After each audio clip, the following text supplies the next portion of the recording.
Assalamualaikum warahmatullahi wabarakatuh. Salam dan bahagia. Bertemu lagi kali ini pada Jurnal Refleksi Dwi Mingguan Modul 3.3 Pengelolaan Program yang Berdampak Positif pada Murid. Seperti biasanya, perkenalkan, saya Reni Lidiasari, calon guru penggerak Angkatan 7 dari Kabupaten Muara Enim, Sumatera Selatan. Di sebelah kanan saya, Ibu Fasilitator saya, Ibu Aisyah Anggraini, dan di sebelah kiri saya, Ibu Pengajar Praktik saya, Ibu Erma Suryani. Model refleksi kali ini saya mempergunakan model papan cerita reflektif atau reflective storyboard. Membuat refleksi dengan gambar bercerita. M. Mulai dari diri. Tanggal 15 Mei 2023 kami sudah memulai modul 3.3 yaitu pengelolaan program yang berdampak positif pada murid.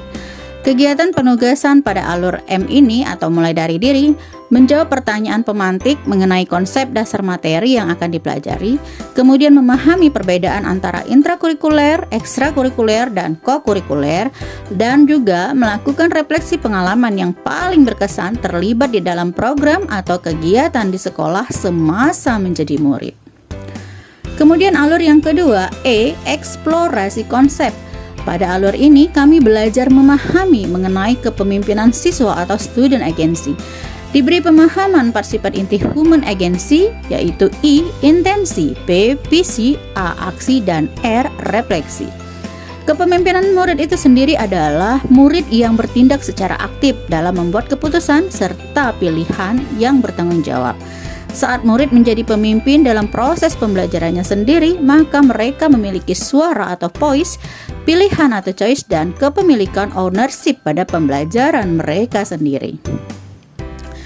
Kemudian upaya menumbuh kembangkan kepemimpinan murid akan menyediakan kesempatan bagi murid mengembangkan profil positif dirinya. Kemudian diharapkan dapat mewujud sebagai pengejawantahan profil pelajar Pancasila pada dirinya. Kepemimpinan murid akan tumbuh dengan subur jika sekolah dapat menyediakan lingkungan yang cocok. Komunitas yang baik akan menciptakan kesempatan-kesempatan yang mendorong tumbuh dan berkembangnya berbagai sikap dan keterampilan penting di dalam diri murid.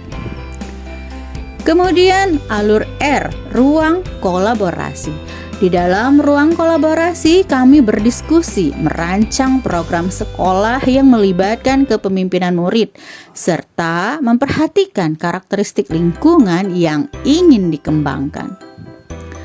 Setelah itu, pada kegiatan diskusi, kelompok kami membuat program kokurikuler yang terkait dengan literasi.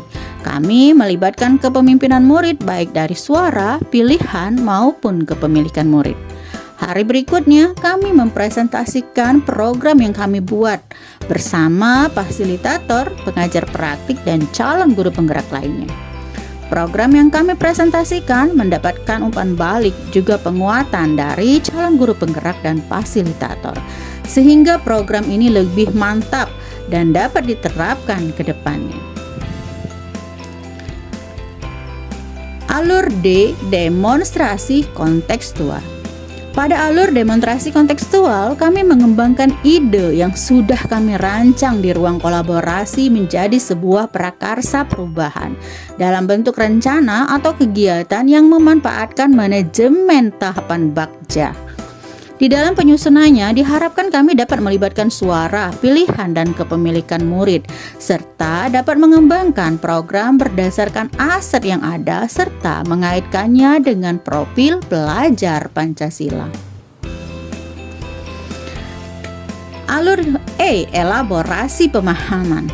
Pada sesi elaborasi ini, kami mengeksplorasi pemahaman tentang kepemimpinan murid. Kami berdiskusi dan saling memberikan umpan balik. Pemahaman kami diberikan penguatan oleh instruktur bersama fasilitator, pengajar praktik, dan juga calon guru penggerak lainnya. Alur berikutnya K, koneksi antar materi. Dalam alur ini, kami membuat keterkaitan materi yang telah dipelajari dari modul-modul sebelumnya untuk membuat sintesa pemahaman tentang program sekolah yang berdampak positif pada murid. Melalui alur ini, kami semakin paham mengenai konsep pengelolaan program yang berpusat pada murid serta melibatkan kepemimpinan murid atau student agency. Alur yang terakhir adalah A. Aksi nyata. Tugas aksi nyata kali ini adalah mewujudkan perubahan kecil, yaitu mencoba menerapkan tahapan B dan A dari model prakarsa perubahan Bagja yang telah kami buat sebelumnya.